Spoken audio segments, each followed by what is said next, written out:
ಮಾಡ್ತಾ ಇಲ್ಲ ಅಂತ ಹೇಳಿ ಕಾಂಗ್ರೆಸ್ ಹೈಕಮಾಂಡ್ಗೆ ಪತ್ರ ಬರೆದಿದ್ದಾರೆ. ಯಾರು ಅಂದ್ರೆ ಪತ್ರ ಬರೆದಿದ್ದಾರೆ ಸರ್ ಹೈಕಮಾಂಡ್ಗೆ.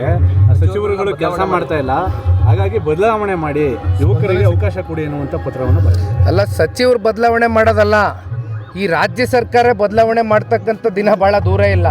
ಅದು 7 ಕೋಟಿ ಕನ್ನಡಿಗರು ಮಾತಾಡ್ತಾವ್ರೆ.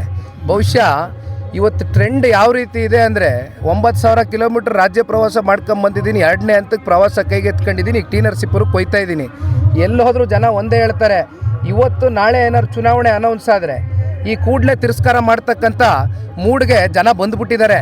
ಚುನಾವಣೆ ಮೂಡ್ನಲ್ಲಿದ್ದಾರೆ ಜನ. ಜಿಲ್ಲಾ ಪಂಚಾಯತಿ, ತಾಲೂಕ್ ಪಂಚಾಯತಿ ಯಾವಾಗ ಕಂಡಕ್ಟ್ ಮಾಡ್ತಾರೆ ಚುನಾವಣೆ? ಕೊನೆಗೆ GBA ಚುನಾವಣೆ ಬೆಂಗಳೂರಿನಲ್ಲಿ ನಡೀತಕ್ಕಂಥ ಏನೊಂದು ಗ್ರೇಟರ್ ಬೆಂಗಳೂರು ಅಥಾರಿಟಿ ಚುನಾವಣೆ ಸುಪ್ರೀಂ ಕೋರ್ಟು ಚೀಮಾರಿ ಹಾಕಿ ಕೋರ್ಟ್ ಮೆಟ್ಲತ್ತಿ ಅಲ್ಲಿಂದ ಡೈರೆಕ್ಷನ್ಸ್ ಕೊಟ್ಟ ಮೇಲೆ ಈಗ ಕೊನೆಗೆ ಜೂನ್ ತಿಂಗಳೊಳಗಡೆ ಕಂಡಕ್ಟ್ ಮಾಡಬೇಕು ಅಂತ ಹೇಳಿದ್ದಾರೆ. ಇನ್ನು ಜಿಲ್ಲಾ ಪಂಚಾಯತಿ, ತಾಲೂಕ್ ಪಂಚಾಯತಿ ಚುನಾವಣೆ ಕಂಡಕ್ಟ್ ಮಾಡಿದ್ರೆ ಬಹುಶಃ ಬೀದಿಗೆ ಬರ್ತಾರೆ. ಅವ್ರಿಗೆ ಗೊತ್ತಿದೆ ರಿಸಲ್ಟ್ ಏನಾಗುತ್ತೆ ಅಂತ ಕಾಂಗ್ರೆಸ್ನವ್ರಿಗೆ. ಹಾಗಾಗಿ ಅಣ್ಣ ಒಂದು ಮಾತು ಹೇಳ್ತೀನಿ, ಇವರು ಯಾವ ಸಚಿವ್ರನ್ನ ಚೇಂಜ್ ಮಾಡಿದ್ರು, ಯಾರನ್ನು ರಿಪ್ಲೇಸ್ಮೆಂಟ್ ಮಾಡಿ ಬದಲಾವಣೆ ಮಾಡಿ ಇನ್ಯಾವ ಪುಣ್ಯಾತ್ಮನ ಕರ್ಕೊಬಂದು ಕೂರಿಸಿದ್ರು ಯಾವುದೇ ಬದಲಾವಣೆ ನೀವು ಕಾಣಲಿಕ್ಕೆ ಆಗೋದಿಲ್ಲ. ಇವ್ರ ಮನಸ್ಥಿತಿಗಳು ಒಂದೇ, ಲೂಟಿ ಮಾಡಬೇಕು. ಇನ್ನು 2 ವರ್ಷ ಅದು ಎಷ್ಟು ಲೂಟಿ ಮಾಡಲಿಕ್ಕಾಗತ್ತೋ ಲೂಟಿ ಮಾಡಿ ಕೊನೆಗೆ ಇಲ್ಲಿ ನಿಂತಿದ್ದೀವಲ್ಲ ಈ ಪುಣ್ಯ ಭೂಮಿನಲ್ಲಿ.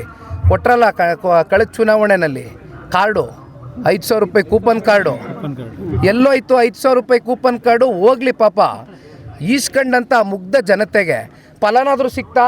ಯಾರು ಫಲಾನುಭವಿಗಳಿದಾರ 5,000 ರೂಪಾಯಿ ಕೂಪನ್ ಕಾರ್ಡ್ಗೆ? ಆವತ್ತು ಚುನಾವಣೆ ದೃಷ್ಟಿಯಿಂದ 5 ವರ್ಷಕ್ಕೆ ಒಂದೇ ಚುನಾವಣೆ, ಒಂದೇ ಸಲ ಓಟ್ ಹಾಕೋದು, ತಿರಸ್ಕಾರ ಮಾಡೋಕ್ಕಾಗಲ್ಲ. ಮುಗಿದೋಯ್ತಲ್ಲ, ಕಳೆದೋಯ್ತಲ್ಲ. ಬಂದು ಆಮೇಲೆ 5,000 ರೂಪಾಯಿ ರೇಷನ್ ಕಿಟ್ ಕೊಡ್ತೀವಿ, ಇನ್ನೊಂದು ಕೊಡ್ತೀವಿ ಅಂತ ಹೇಳಿದವರು ಕಿತ್ಕೊಂಡೇ ಹೋದ್ರಲ್ರಿ. ಸಲೀಸಾಗಿ ಬಂದು ಒಳಗಡೆ ನೈಸ್ ಮಾಡಿ ಜನಕ್ಕೆ ಕೊಡಿ ಕಾರ್ಡ್ ಕೊಡಿ ಅಂದ್ಬಿಟ್ಟು ವಾಪಸ್ ಜೇಬ್ಗೆ ಹಾಕೊಂಡು ಹೋದರು. ಇದು ಈ ರಾಜ್ಯ ಸರ್ಕಾರದಲ್ಲಿ ಇರ್ತಕ್ಕಂಥ ಶಾಸಕರ ನಡವಳಿಕೆ.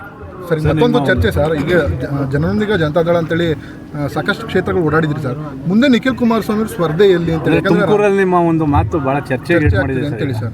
ಏನು ಚರ್ಚೆ ಅಣ್ಣ? ಯಾವ ಚರ್ಚೆ? ಅದು ಯಾಕೆ ಅಷ್ಟು ಡೌಟ್ ಮಾಡ್ತೀರಲ್ಲ? ಅಲ್ಲ, ಬರೋದೇನಿದೆ ರೀ? ಅಲ್ಲ ನೋಡಿ, ನಮ್ಮ ಪಕ್ಷದ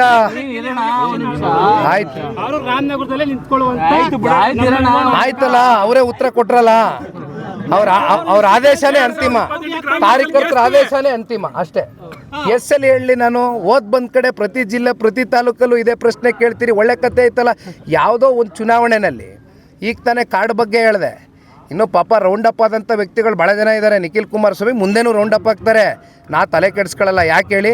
ಇಲ್ಲಿ ಜನಕ್ಕೆ ದುಡ್ದಿದ್ದೀವಿ, ಸರ್ವಿಸ್ ಕೊಟ್ಟಿದ್ದೀವಿ, ಕೆಲಸ ಮಾಡಿದ್ದೀವಿ. ಈ ಕುಟುಂಬ ಜನ ನಮ್ಮನ್ನು ಕಾಪಾಡ್ಕೊಳ್ತಾರೆ ಅಂತಕ್ಕಂಥ ಸಂಪೂರ್ಣ ವಿಶ್ವಾಸ ನನಗಿದೆ. ಜೊತೆಯಲ್ಲಿ ನನ್ನನ್ನು ನಂಬ್ಕೊಂಡಿರ್ತಕ್ಕಂಥ ಕಾರ್ಯಕರ್ತರು, ಮುಖಂಡರು, ನನ್ನ ವರ್ಗನ ನಾನು ಬೀದಿ ಪಾಲ್ ಮಾಡಿ ಹೋಗ್ತಕ್ಕಂಥ ಪಲಾಯನವಾದಿ ರಾಜಕಾರಣ ಮಾಡ್ತಕ್ಕಂಥ ಪ್ರಶ್ನೆ ಇಲ್ಲ. ಆಯ್ತಲ್ಲ? ಪದೇ ಕೇಳಬೇಡಿ. ನಾನು ರಾಮನಗರ ಪದೇ ದಯಮಾಡಿ ಹೇಳ್ತೀನಿ, ಫಿಕ್ಸ್ ಆಗಿ ಹೋಗಿದ್ದೀನಿ. ಯಾವುದೇ ಅನುಮಾನ ಬೇಡ. ಸರ್, ಇವತ್ತು ತೆಂಗಿನಕಲ್ ಗ್ರಾಮಕ್ಕೆ ಭೇಟಿ ಕೊಟ್ಟಿದ್ರಿ, ಏನು ಹೇಳ್ತೀರಿ?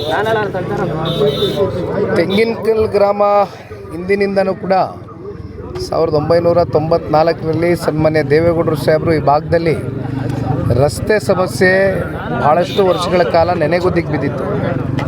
ಅಂಥ ಒಂದು ರಸ್ತೆ ಸಮಸ್ಯೆಯನ್ನು ಬಗೆಹರಿಸಿ ಈ ಭಾಗದಲ್ಲಿ ಇರ್ತಕ್ಕಂಥ ಜನಸಾಮಾನ್ಯರಿಗೆ ಪ್ರತಿನಿತ್ಯ ಓಡಾಡ್ತಕ್ಕಂಥದ್ದಕ್ಕೆ ಸನ್ಮಾನ್ಯ ದೇವೇಗೌಡರು ಸಾಹೇಬರು ತಗೊಂಡಂಥ ನಿರ್ಧಾರ ಬಹುಶಃ ಇವತ್ತಿಗೂ ಕೂಡ ಇಲ್ಲಿ ಇರ್ತಕ್ಕಂಥ ಅವರ ಸಮಕಾಲೀನವರು ಅದನ್ನು ನೆನೆಸ್ಕೊಳ್ತಾರೆ, ಸ್ಮರಿಸ್ಕೊಳ್ತಾರೆ. ಇವತ್ತು ನಿನ್ನೆ ಸಂಜೆ ದೇವಸ್ಥಾನದ ಉದ್ಘಾಟನೆ ಕಾರ್ಯಕ್ರಮ ನೆರವೇರಿದೆ ಈಗಾಗಲೇ. ಇವತ್ತು ಕೂಡ ಭಾಳ ಜನ ಬಂದು ಅನ್ನದಾಸೋಹದ ಕಾರ್ಯಕ್ರಮದ ಹಿನ್ನೆಲೆಯಲ್ಲಿ ಭಾಳ ಜನ ಬಂದು ಭಕ್ತಾದಿಗಳು ಒಂದು ಪೂಜ್ಯ ಮನೋಭಾವದಿಂದ ಬಂದು ದೇವರಲ್ಲಿ ಕೈ ಮುಗಿದು ಪ್ರಾರ್ಥನೆ ಮಾಡ್ಕೊಂಡು ಹೋಗ್ತಕ್ಕಂಥ ಇವತ್ತಿನ ವಿಶೇಷವಾದಂಥ ದಿನ. ನನಗೂ ಕೂಡ ಈ ಭಾಗದ ಮುಖಂಡರುಗಳು, ಇಲ್ಲಿರ್ತಕ್ಕಂಥ ಗ್ರಾಮಸ್ಥ ಹಿರಿಯಕರುಗಳು ಆಹ್ವಾನವನ್ನು ಕೊಟ್ಟಿದ್ದರು ಪ್ರೀತಿಯಿಂದ. ಆ ಕಾರಣದಿಂದ ಬಂದಿದ್ದೇನೆ. ನಿರ್ಭೀತ, ನಿಷ್ಪಕ್ಷಪಾತ, ವಿಶ್ವಾಸಾರ್ಹ ಸುದ್ದಿಗಳಿಗೆ ಮತ್ತೊಂದು ಹೆಸರಾಗಿರುವ ನ್ಯೂಸ್ 18 ಕನ್ನಡ ಈಗ ಆಪ್ನಲ್ಲೂ ಲಭ್ಯವಿದೆ. ದಯವಿಟ್ಟು ಇಲ್ಲಿರುವ QR ಕೋಡ್ ಅನ್ನು ಸ್ಕ್ಯಾನ್ ಮಾಡಿಕೊಂಡು ಆಪ್ ಡೌನ್ಲೋಡ್ ಮಾಡೋದಕ್ಕೆ ಮರಿಬೇಡಿ. ನಿಮ್ಮ ಬೆಂಬಲ ಹೀಗೆ ಸದಾ ನಮ್ಮೊಂದಿಗಿರಲಿ. ಧನ್ಯವಾದ.